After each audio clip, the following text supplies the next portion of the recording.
Hi everyone, welcome back to my channel AKH creations. అందరూ ఎలా ఉన్నారండి? నేను బాగున్నానండి. మీరు అందరూ బాగుండాలని దేవుని కోరుకుంటూ ఈరోజు మరొక వీడియోతో మీ ముందుకు వచ్చేసానండి. ఈరోజు చూస్తున్నారు కదండి, వాయిస్ స్టిక్స్తో photo frame with wall hanging రెండు విధాలుగా వాడుకోవచ్చండి. ఈ ఫోటోలో చూస్తున్నారు కదండి, బాబు మా మేనల్లుడు, మా తమ్ముడు కొడుకండి. పేరు ఇవాన్ జాయిస్. బాబు చాలా బాగున్నాడు కదండి. మీరు కూడా ఇలాగే తయారు చేసుకొని మీ పిల్లల ఫోటోల్ని మీరు చక్కగా డెకరేషన్ చేసుకోవచ్చండి.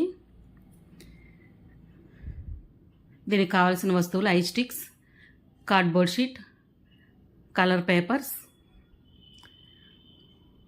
కత్తెర, ఫెవికాల్, కుందన్స్ అండి. నేను ఐ షేప్ కుందన్ని తీసుకున్నాను, రెడ్ కలర్. తర్వాత వైట్ స్టోన్స్ అండి.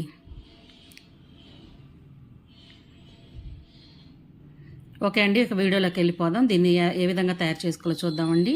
మొత్తం దీనికి 20 స్టిక్స్ కావాలండి. ఐ స్టిక్స్ 4 పెట్టి ఫోటో ఫ్రేమ్స్ని 4 ఫ్రేమ్స్ని తయారు చేసుకోవాలి. చూశారు కదండి, వీడియోలో చూపిస్తున్న విధంగా మనం 2 స్టిక్కులను అయితే పెట్టేసుకొని ఈ విధంగా మనం గమ్ అయితే రాసుకోవాలండి. రాసుకున్న తర్వాత 2 స్టిక్స్ని మనం వేరు చేయాలి. వేరు చేసిన తర్వాత వాటికి అడ్డంగా 2 స్టిక్స్ని అయితే తీసుకొని పైన ఒకటి కింద ఒకటి మనం గమ్ అంటించుకున్న విధంగా అయితే పెట్టేసుకోవాలండి. ఈ విధంగా అయితే పెట్టుకోవాలండి. కింద కూడా ఒక స్టిక్ పెట్టేసుకోవాలి.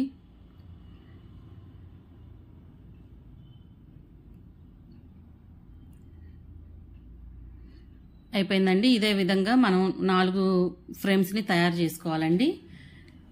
తర్వాత దీనిపైన దీనికి సైజుకు కరెక్ట్గా ఎంత ఉందో చూసుకొని మనం మార్క్ చేసుకొని కార్డ్బోర్డ్ షీట్లో అయితే మనం కరెక్ట్గా మార్క్ చేసుకొని మనకి ఎంత సైజ్ అయితే కావాలో అంత 4 కార్డ్బోర్డ్ షీట్స్ని అయితే ముక్కల్ని కట్ చేసుకోవాలండి. ఈ విధంగా అయితే కట్ చేసేసుకున్నామండి. 4 ముక్కలు అయితే తీసేసుకొని దీనికి మనం కలర్ అయినా వేసుకోవచ్చు, లేదంటే కలర్ పేపర్ అయినా అంటించుకోవచ్చు అండి. నేను దీనికి బ్లూ కలర్ పేపర్ని అంటిస్తున్నాను. మీ టేస్ట్కి తగ్గట్టు మీ ఇష్టం వచ్చిన కలర్ని మీరు అంటించుకోవచ్చండి. చూడండి, దీని నిండా చక్కగా గమ్ము అప్లై చేసేసేసి ఈ పేపర్ మీద అయితే పెట్టేస్తానండి. చుట్టూరు స్పేస్ వదిలిపెట్టాలండి. వదిలిపెట్టి ఈ విధంగా అయితే మనం మధ్యలో దీన్ని కార్డ్బోర్డ్ షీట్ మొక్కనైతే అంటించుకోవాలండి. చూశారు కదా, వీడియోలో చూపిస్తున్న విధంగా చుట్టూరు అయితే అంత స్పేస్ ఉండాలి. తర్వాత కార్నర్స్ని అయితే మనం పేపర్ని కట్ చేసేసుకోవాలండి. 4 సైడ్స్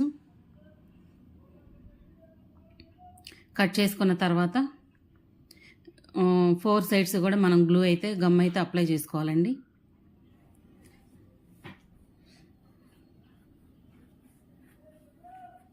ఈ విధంగా అయితే మనం గమ్ని అప్లై చేసుకోవాలండి. 4 సైడ్స్ కొంచెం అంటే మరీ లైట్గా కాకుండా కొంచెం ఎక్కువే గమ్ రాసుకోవాలండి. ఎందుకంటే అది స్టిక్ అవ్వాలి కాబట్టి మనం 4 సైడ్స్ కూడా కొంచెం గ్లూ ఎక్కువ రాసుకోవాలండి. అయిపోయిందండి. తర్వాత దీన్ని ఆ వీడియోలో చూపిస్తున్న విధంగా లోపలికి నెట్టేసేయాలండి. స్టిక్ అయిపోద్ది. చూసారు కదండి, పై వైపున మనకు కనిపించేదంతా కవర్ అయిపోయింది. ఈ విధంగా అయితే మనం దీన్ని రెడీ చేసుకొని దీనికి 2 వైపులు మాత్రమే, అంటే పైన కింద మాత్రమే గ్లూ అంటించుకోవాలండి. అంటించుకొని ఈ విధంగా అయితే మనం తయారు చేసుకున్న ఫ్రేమ్కి పెట్టేసుకోవాలి. ఈ విధంగా మనం 4 ఫ్రేమ్స్ని తయారు చేసుకోవాలండి. 2 ఫ్రేమ్స్లో నేను బాబు ఫోటోలు పెడతాను, 2 ఫ్రేమ్స్లో ఫ్లవర్స్ పెడతానండి. అది మీ టేస్టు. మీ ఇంట్లో 4 ఫోటోస్ ఉన్నాయంటే ఒక్కొక్క ఫ్రేమ్లో ఒక్కొక్క ఫోటో 4 ఫొటోస్ పెట్టేసుకోవచ్చండి.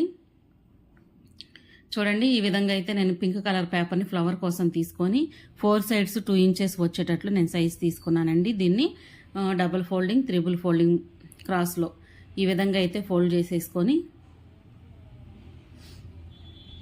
ఈ కటింగ్ ఆల్రెడీ నేను ముందు వీడియోల్లో నేను ఒక ఫ్లవర్ నేర్పించానండి. ఆ ఫ్లవర్లో అయితే ఈ కటింగ్ ఉంది. మీరు చూసి నేర్చుకోండి. ఈ విధంగా అయితే కట్ చేసేసుకోవాలండి. కట్ చేసుకొని దీన్ని ఓపెన్ చేసుకుందాము. ఓపెన్ చేసుకున్న తర్వాత మనకి 8 పెటల్స్ వస్తాయండి మొత్తం. ఇందులో నుంచి ఒక దగ్గర మీ ఇష్టం వచ్చిన దగ్గర, ఒక దగ్గర మధ్యలో వరకు కత్తిరించేసి తర్వాత సైడు ఒక పెటల్ని హాఫ్ కట్ చేసేయాలండి. కట్ చేసిన తర్వాత కత్తెర తీసుకొని ఆ పెటల్స్ అన్నిటిని వెనక్కి మౌల్డ్ చేసేసానండి. చేసిన తర్వాత కొంచెం కట్ చేసుకున్న పెటల్కి గ్లూ రాసేసుకొని స్టిక్ చేసేసుకోవాలండి. చేసుకుంటే కొంచెం ఫ్లవరు రౌండ్గా ఇలా ఈ విధంగా అయితే వస్తుందండి. వచ్చిన తర్వాత దీంట్లో కొంచెం గ్లూ రాసేసుకొని వైట్ స్టోన్ అని చెప్పా కదండి ఇందాక, వైట్ స్టోన్ అయితే మనం అంటించేసుకుందామండి. మీ ఇష్టం అండి, స్కెచ్ పెన్తో మధ్యలో అయినా ఆపోజిట్ కలర్తో అయినా రఫ్ చేసుకోవచ్చు, లేదంటే ఈ విధంగా ఏదైనా స్టోన్ కానీ కుందన్ కానీ అయినా పెట్టుకోవచ్చు అండి, మీ ఇష్టము. తర్వాత నెక్స్ట్ వచ్చేసేసి ఆ ఫ్లవర్ని వీడియోలో చూపిస్తున్న విధంగా అయితే పెట్టామండి. దీనికి మనకు 2 ఫ్లవర్స్ కావాలి. రెండింటిని ఈ విధంగా రెడీ చేసుకొని మనమైతే స్టిక్ చేసేసుకోవాలి ఫ్రేమ్లో. ఈ విధంగా మనం 2 ఫ్రేమ్స్ని రెడీ చేసుకోవాలండి. 2 ఫ్రేమ్స్లోనేమో నేను మా ఇవాన్ ఫొటోస్ పెట్టానండి. చూడండి ఎంత క్యూట్గా ఉన్నాడో, చాలా అంటే చాలా క్యూట్గా ఉన్నాడు కదండి. ఈ బాబాయ్ ఎలా ఉన్నాడో మీరు కామెంట్ చేయండి నాకు. ఈ విధంగా మనం 4 రెడీ చేసుకున్నామండి. అంటే నేను ఫోటోని ఆల్రెడీ ముందే అంటించేసానండి. మీకు నచ్చిన ఫోటోలు, మీకు నచ్చిన వాళ్ళ ఫొటోస్ అయితే మీరు అంటించుకోవచ్చండి. మీరు ఎవరికన్నా బర్త్డేస్ కానీ అలా గిఫ్ట్ తలుచుకుంటే వాళ్ళ ఫొటోస్ అయినా పెట్టి ఇచ్చేసేయచ్చండి. నేను ఈ ఫ్రేమ్కి చుట్టూరు కుందన్స్ అయితే అంటిస్తున్నానండి. 3 కుందన్స్ని తీసుకొని దీపం షేప్లో నేను ఈ విధంగా అయితే అంటించేసేసానండి. 4 సైడ్స్ కూడా ఈ విధంగా మనం అంటించేసుకోవాలండి.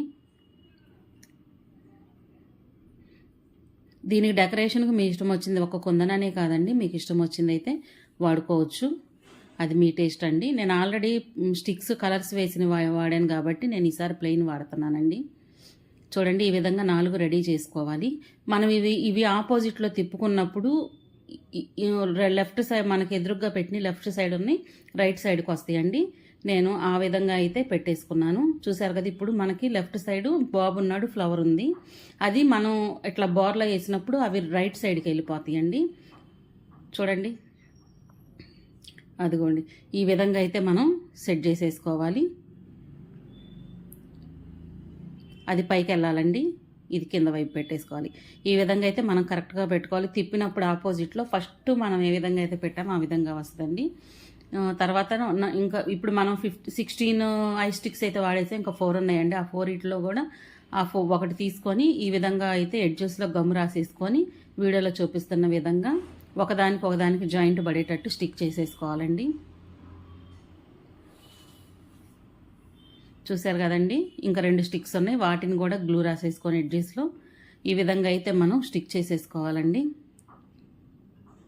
ఇది ఆరిన వరకు మనం వెయిట్ చేయాలండి, లేదంటే మనకి అది ఆరకుండా మనం తిప్పినట్లయితే కదిలి మొత్తం ఊడిపోతుందండి. ఆరిన తర్వాత మాత్రమే దీన్ని మరలా ఇటు తిప్పాలండి. మీకు ఇందులో ఇంకోటండి, మీరు డెకరేషన్ చేసుకోకముందు అంటే ఫోటోలు అంటించుకోకముందు, ఫ్లవర్స్ పెట్టకముందే మీరు ఈ విధంగా అయితే మీరు బ్యాక్ సైడ్కి తిప్పేసేసుకొని ఐ స్టిక్స్ అయితే అంటించేసేసుకొని తర్వాత దాన్ని మన వైపుకు తిప్పుకొని అప్పుడు ఈ ఫ్లవర్స్ అంటించి ఫొటోస్ అంటించి డెకరేషన్ చేసుకోవచ్చండి. నేనైతే లేట్ అవుతుంది, స్టిక్ ఆరదు కాబట్టి నేను ముందే తయారు చేసి పెట్టానండి. నేను ఇది వాల్ హ్యాంగింగ్గా యూజ్ చేస్తున్నానండి. ఫోటో ఫ్రేమ్స్ నాకు చాలా ఉన్నాయి కాబట్టి నేను ఇది వాల్ హ్యాంగింగ్ యూజ్ చేస్తున్నానండి. అందుకని నేను మధ్యలో పెట్టాను.